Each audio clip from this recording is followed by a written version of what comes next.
So I've got a question that came in through Blue Sky, and this is the sort of thing that I wanted to respond in a video because it involves so much nuance and so much gray area that text just ain't going to cut it.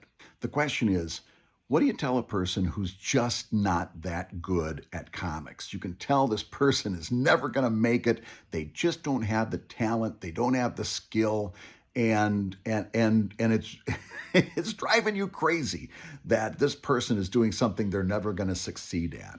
So let's talk about that because it's a legitimate question. The first piece of advice I'm going to share is to just keep your mouth shut. And I know that's the last thing that you thought you were going to hear from this old windbag, but it is my best advice for this. Do not get involved in telling this person that they're going to fail.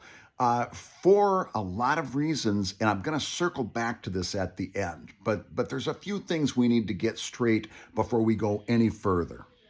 The first is we have to agree what is a good comic. And the truth of the matter is that a good comic is not necessarily the comic that is produced the best, not necessarily the comic that has the best art. Sometimes a good comic simply is that comic that reaches and speaks to its audience. It's okay if I don't think it's a good comic. It's okay if you don't think it's a good comic. The important thing is it's reaching its audience, and that makes it good. There's a whole bunch of comics on Reddit that I don't particularly care to read. They are not to my taste, and I don't think for me that they're very good. But they reach an audience that craves that stuff, and that makes that a good comic. Right? It's not the sort of thing I want to read, but it's the sort of thing a lot of people want to read, and that's okay. That's good. Not everything has to be for me. It's hard for a guy like me to understand that, but it's the truth. It took me a long time to come to that place of knowledge. Secondly, if this person's not hurting anybody, then leave him be. If he's happy hunting his white whale, then let him be off on that hunt. And it doesn't have anything to do with you. And it's okay that this person is enthralled with their own internal challenge of trying to do comics and trying to reach some kind of goal that they've got in mind. It's really easy in this capitalistic society to put a price tag on everything and say, well, he's not making any money with this comic, so it's not very successful. There are other ways to measure success in comics, not just whether you're making a lot of money or winning awards or anything like that. Sometimes it's just enough that this person has a real craving to do this in their life. They've got a real drive for it, and just doing it makes them happy. Because I was one of those guys.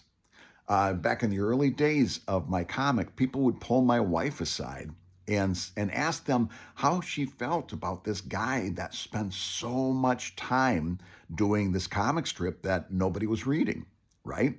And she would always shrug and say, it's cheaper than therapy.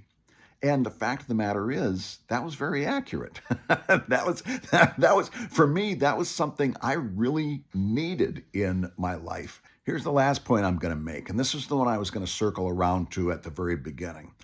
Every time I think about telling somebody that they're just not very good at comics and they should probably hang it up, I remember one guy, this guy here.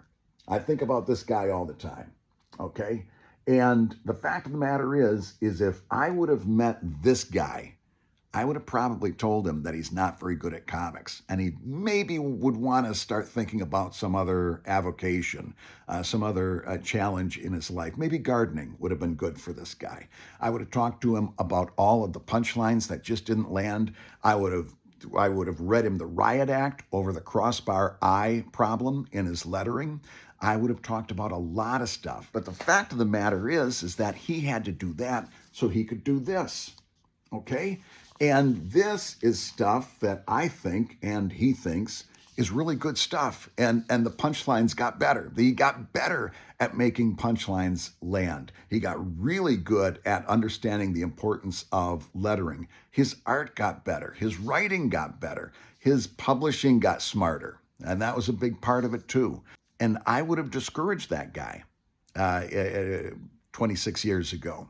I might not have been as kind as I should have been, and that would have been a shame because this is now my full-time job. This is all I do is comics. I'm going to suggest that you keep your thoughts to yourself too, and especially like I said in the beginning, if you're not being asked, if this person's not asking for your advice, then it's probably smart not to give it. The only way, and I'm going to say this absolutely truthfully, the only way that you would ever get an unvarnished opinion from me, and I would suggest this for you too, unless they really sit down with you and say, I want you to be 100% truthful with me about my future as a comic artist or as a cartoonist or as a creative person working in comics. And I really want you to just really give it to me, brutal honesty. Then if they're asking for that level of honesty, then I think you can be very, very direct and frank with them. Your safest bet is to let this person go on their own creative journey.